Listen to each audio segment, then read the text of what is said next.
Welcome back. We have been chatting this weekend about how warm it has been, and it's going to get even warmer this week. And Dave, we are still in winter. Yeah, John, winter is actually Iowa's, you can see here behind me, the fastest growing season in Iowa. The average winter temperature has risen, look at that, over 3 degrees in the past 5 decades.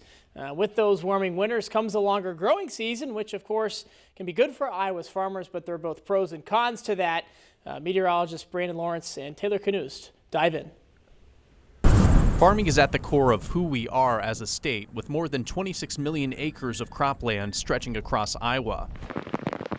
Farmers have a lot to worry about these days, from an increased risk of heavy rain in some years to a more prolonged drought in others. But what about a longer growing season? The time between the last freeze in the spring and the first one in the fall has increased by about 10 days since the beginning of the 20th century. That additional time has some benefits. So we've seen a lot of farmers see an increase in yields given a longer growing season, warmer conditions. It also provides more time to establish cover crops. Putting cover crops on after you've harvested in the fall, one, you keep your soil there, you take up any additional nutrients, keep from soil loss.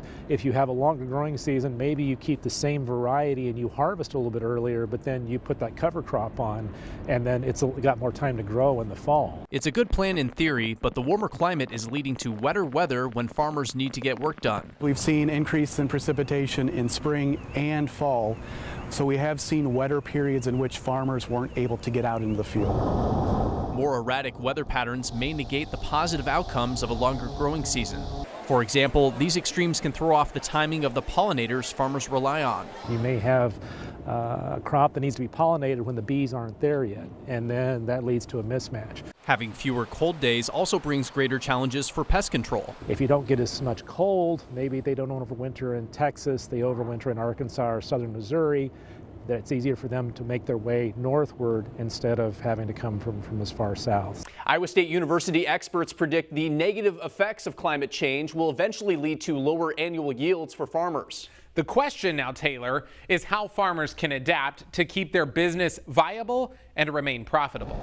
In states like Illinois and Missouri, some growers are getting the most out of their fields with a unique approach. So double cropping is a form of multi-cropping. So multi-cropping is really any time where you're getting more than one harvest kind of off the land in a given year. The primary type of double cropping in the U.S. is winter wheat and soybean, meaning farmers harvest the wheat in the spring before planting soybeans in the ground. While this is a popular strategy in many Midwestern states, double cropping has yet to catch on in Iowa. The profitability of corn and soybean and that corn-soybean rotation is just so high in Iowa that kind of adding another element to your process and introducing kind of additional opportunities for risk and for things to go wrong. Dr. Matthew Gammons, an agriculture economics specialist, says his research shows double cropping in Iowa could actually lower soybean yields by up to 12% for some farmers, wiping out any potential gains from planting winter wheat. While double cropping isn't viewed as financially responsible now,